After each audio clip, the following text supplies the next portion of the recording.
Getting desperate when you start citing. Meet this. Hold on, let me pause it. Okay, so this is a very interesting and controversial situation. Now let's just lay this out. Now there's some talk going around out there that Golovkin is injured. All right, there's some talk going around that he's injured, but yet his trainer, Abel Sanchez, is saying that he's not injured. You have the promoter of Billy Joe Saunders, Frank Warren, supposedly saying that Golovkin is injured, and that's why the Golovkin versus Saunders fight has not happened yet, or is not officially fully done yet. So you have conflicting stories going on here, and I'm wondering, using my mind and common sense, if this is Golovkin's team. This is just assumptions. If this, I just bit my tongue. If this is Golovkin's team's way of trying to wait for the outcome of Canelo versus Chavez. Now, it's not saying that they're afraid of Billy Joe Saunders or don't want to fight Billy Joe Saunders. I think that what Oscar De La Hoya said may have really put some fear into them. And also, coming off of a fight where you were fighting somebody that was, that had at least a 15-pound weight advantage against you, Golovkin did take some flush shots. He did, take some damage. So the fight, Danny Jacobs in March the 18th, right? In a 12-round fight, right? In a very close fight. It was a close fight. You can see that Golovkin was respecting the power of Danny Jacobs, or was there an injury? Now, I'm not making any excuses for him. I know how this boxing shit on YouTube works. I know there's going to be a bunch of people going to come on here and say, he's not injured. You're just making up excuses. No, I'm telling y'all the shit that you can go read and find out for yourself. You see what I'm saying? So don't shoot the messenger. I'm not making no excuses for nobody, but I'm saying to fight in March, right? And then the fight in June, after going 12 rounds, is somewhat unrealistic. And then to want to fight Canelo in September? So it's starting to look like maybe, they really want to get that Canelo fight, and they really want to wait to see the outcome of Canelo versus Chavez. That makes perfect sense to me. Now, here's what I'm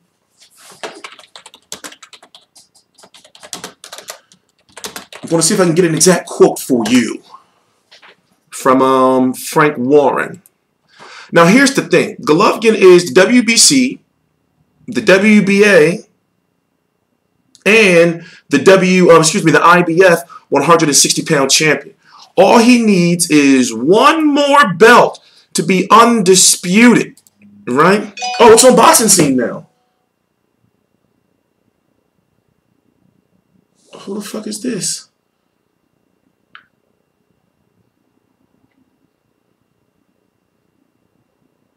It's on our Boxing Scene now. So I'm sorry, that was rude. I gotta stop doing that. So, okay, now here, I'm going to read the quote. At the moment, they're saying Golovkin's injured, Warren said. So we're waiting to see if this is all going. We're waiting to see where this is all going. But as far as I'm concerned, we agreed to the terms. This is Golovkin and Billy Joe Saunders and Frank Warren saying, we agreed to the terms. So much so that we made an interim title fight. We paid the guy step-aside money to enable this to happen. We talked about this. So we've done everything we can to deliver the fight, and Bill deserves it. So what's this injury? Now, here's another quote from Frank Warren. We're not going to know until after May 6th what's going to happen, Warren said. It's all up in the air at the moment. We're trying to resolve it. He wants to fight, said Warren. We have the contract sitting there for the fight. It is still sitting there on the table. We're waiting to see what happens with that. So then we talk about how, basically Billy Joe Saunders is not injured, but yet you got Tommy Langford taking on Avantio Kurtsidis for the WBO interim title. Now, automatically, right there, that spells step-aside money, but they didn't want to put it out there. Now it's officially out there that Golovkin's mandatory has taken step-aside money, for this Golovkin fight to go through. So basically, Saunders can't fight nobody else outside of Golovkin. So this is a shady situation. Also, if the fight really was going to happen in June, shouldn't they have announced it at the end of the Jacobs fight, or at least a week after? We're now going on 3 weeks after the fight. Well, 3 weeks after the fight. So there's a lot of questions, you know, here that are making me wonder, like, you know, where are the Golovkin versus Canelo talks really? And what happens if Canelo beats Chavez? And what happens if Chavez loses to Canelo? You know, so that's why I feel Frank Warren is like, damn, we're going to have to wait until after May 6th because it's like this. If Canelo wins, right, does Golovkin and his team feel confident that they'll get Canelo in September? Do they feel confident that they'll get that?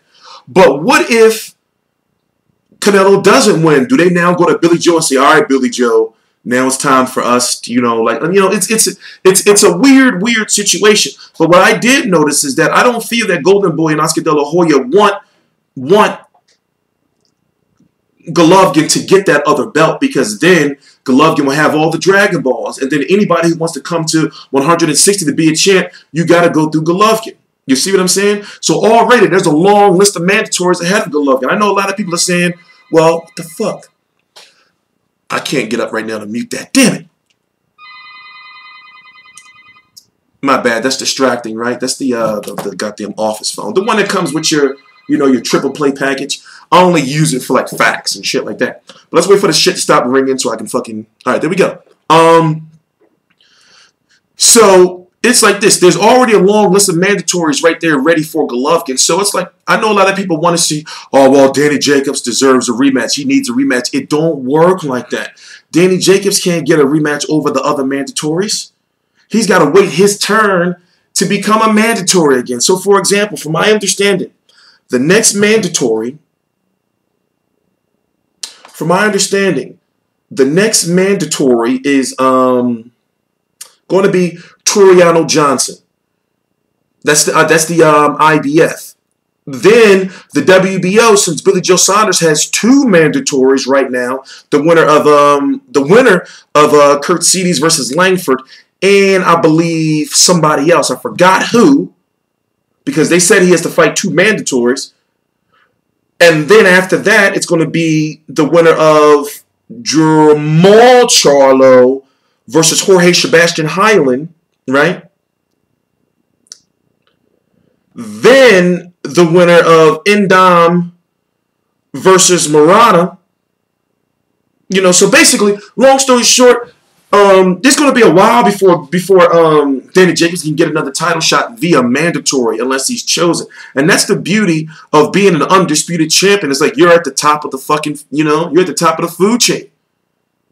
You know, and that means you beat everybody. Once they step up, you got to go back. You got to go back down and work your way back up. So it's either you move up in weight, go get a title shot there, or you move down. And Danny Jacobs ain't moving to 154.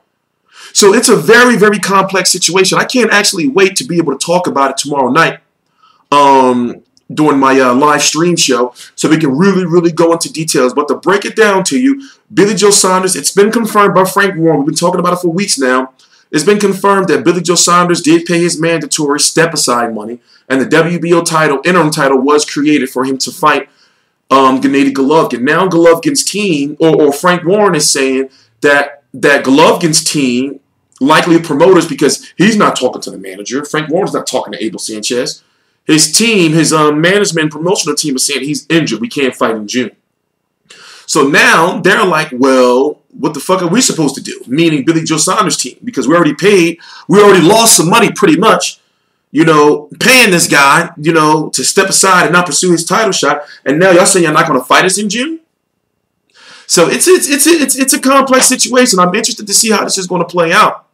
You know, now, a lot of people are saying Golovkin didn't look good in his performance against Danny Jacobs, and he didn't. I look at it like this. I don't look at it as being age. I look at it as though he was fighting a full-fledged, in his prime, 160-pounder. And going into the promotion of that fight, I was saying, like, yo, you know, what if Danny Jacobs don't get knocked out? Like, Danny Jacobs is good. A lot of people wasn't giving Danny Jacobs a chance because of his past history of being knocked out. But remember, he was put to sleep. We saw him get knocked down, get back up, and box, and he wasn't scared. Even though he was evasive, even though he was fighting on the back foot for the majority of the fight, you noticed that Golovkin was afraid or it seems as though Golovkin was too afraid to not throw the perfect punch and miss and get countered by the bigger, and very strong Danny Jacobs. You seen that. Golovkin was taking some shots. Don't get me wrong. Don't get it twisted. Golovkin has a chin, but he wasn't trying that Mexican-style shit in there that night. So like I said, it's a very, very, very complex situation. So now we have to really, really start asking some questions. Is Golovkin really injured? Or is he just really going to wait and see how this Canelo versus Chavez plays out? And guess what? That's now 29 days away. I'm TstreeT Controversy. This is TstreeT Controversy Live. Please subscribe. I'll link to my social media or right down below in the description box. The storylines to all this is getting pretty good, right? TstreeT Controversy, TstreeT Controversy Live.